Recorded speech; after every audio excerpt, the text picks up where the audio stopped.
Olá pessoal, aqui estou eu com o Trebuchet da Tecnologia, a nossa sessão em que eu coleto notícias na mídia tecnológica e mesmo na mídia comum, e faço comentários técnicos sobre os assuntos noticiados. É muito interessante porque tem muita gente que gostaria de saber mais, gostaria de ter informações técnicas, às vezes, sobre aquelas notícias que correm na mídia, muitas das quais são muito interessantes.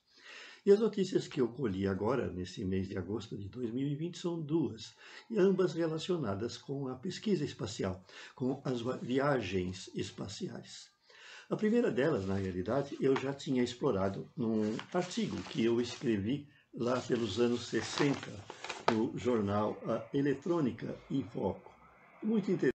Nesse artigo, Veleiros Espaciais, eu falei da possibilidade de se usar o vento solar para se propulsionar uma nave no espaço. Era uma ideia que já estava em alta naquela época, tanto que logo em seguida o Arthur Clarke, famoso escritor de ficção científica, escreveu um livro chamado Vento Solar, que fez um sucesso danado, né?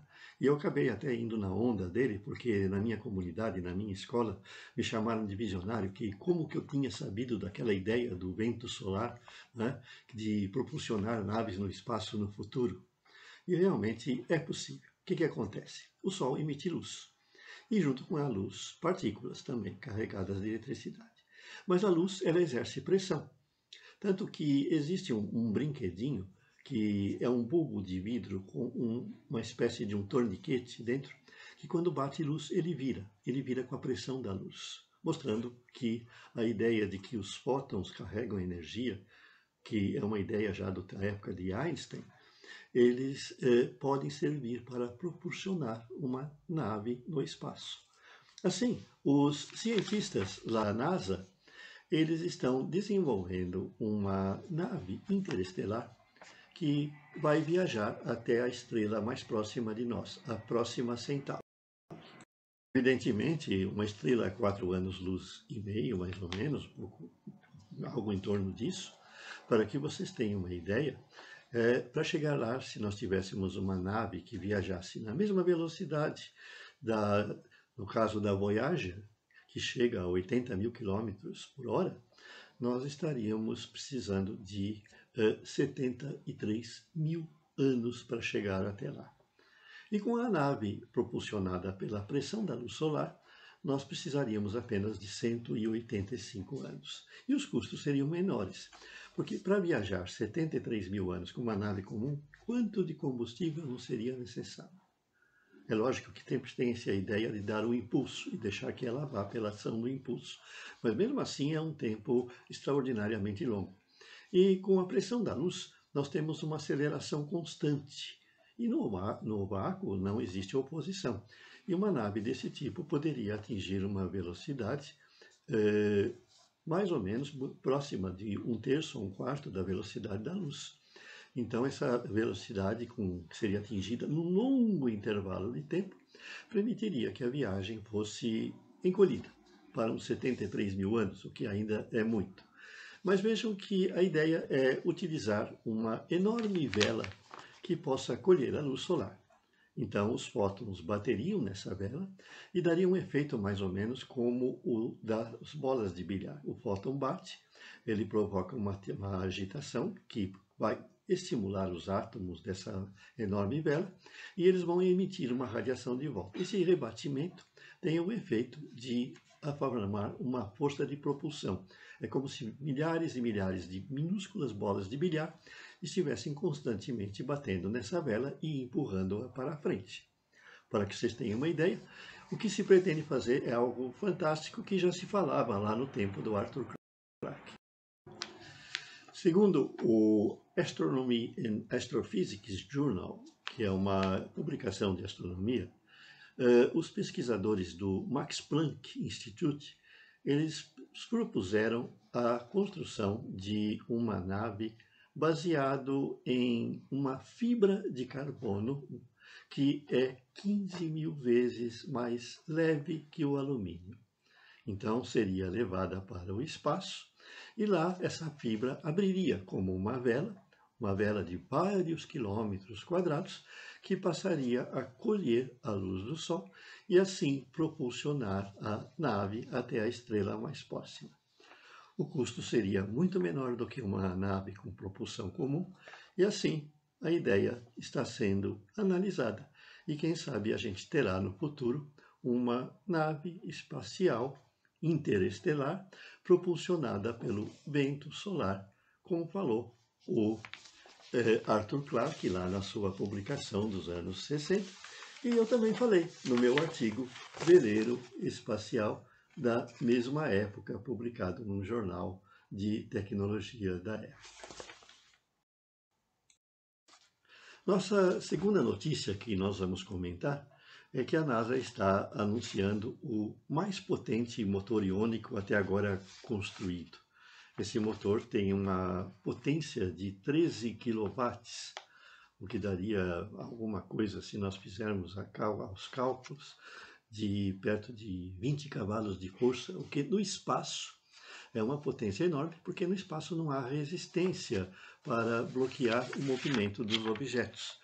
Então, uma vez que uma nave espacial esteja lá em cima, uma propulsão pequena que seja, ela tem o poder de deslocar essa nave com uma aceleração bastante grande e com isso atingir velocidades enormes.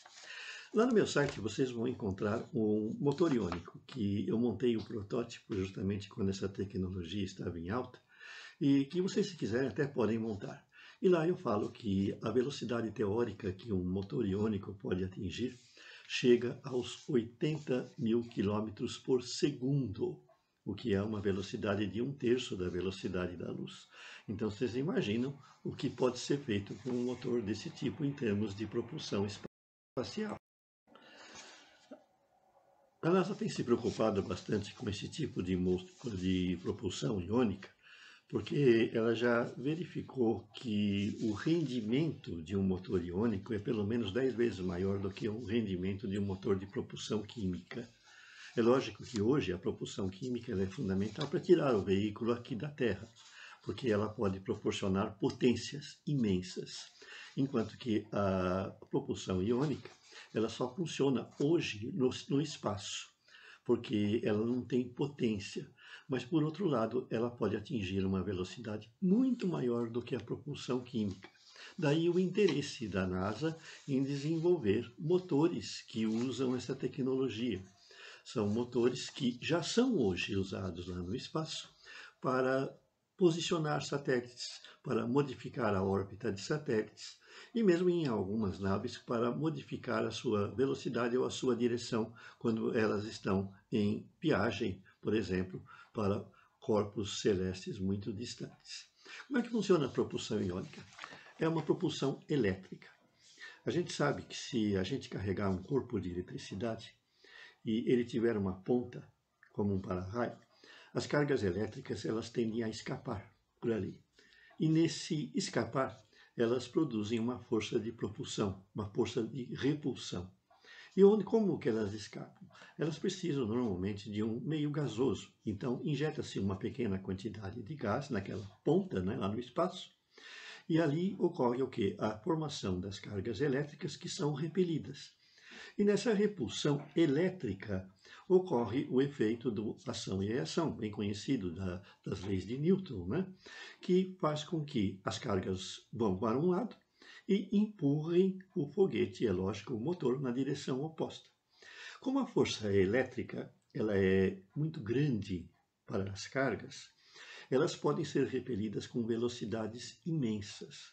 Velocidades muito maiores do que aquelas que a gente consegue com a exaustão de um combustível químico.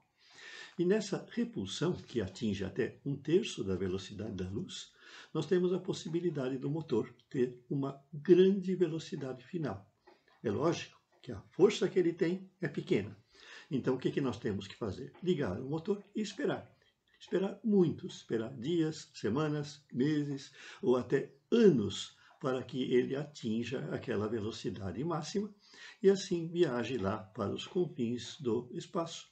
Como nós falamos na notícia anterior, eles têm a possibilidade de usar a luz solar, então também ela vai acelerar a vela, acelerar a nave por muito tempo até atingir a velocidade final então vai seguir para o infinito.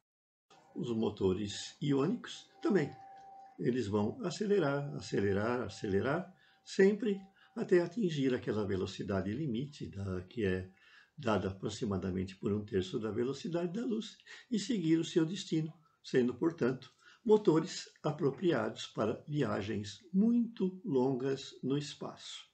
Vejam que, nos dois casos que nós falamos nas duas notícias, no caso da pressão da luz nos veleiros espaciais e no caso da propulsão iônica, o limite ainda é a velocidade da luz. Ambas as naves vão ter uma aceleração, um ganho de velocidade exponencial e não vão nunca chegar aos 300 mil quilômetros por segundo, porque aí contrariaria as nossas leis físicas atuais. Quanto mais a velocidade se aproxima da velocidade da luz, mais força nós precisamos para um acréscimo adicional. Assim, a curva de crescimento da velocidade ela é exponencial e tende a nunca tangenciar o valor da velocidade da luz. Até mais!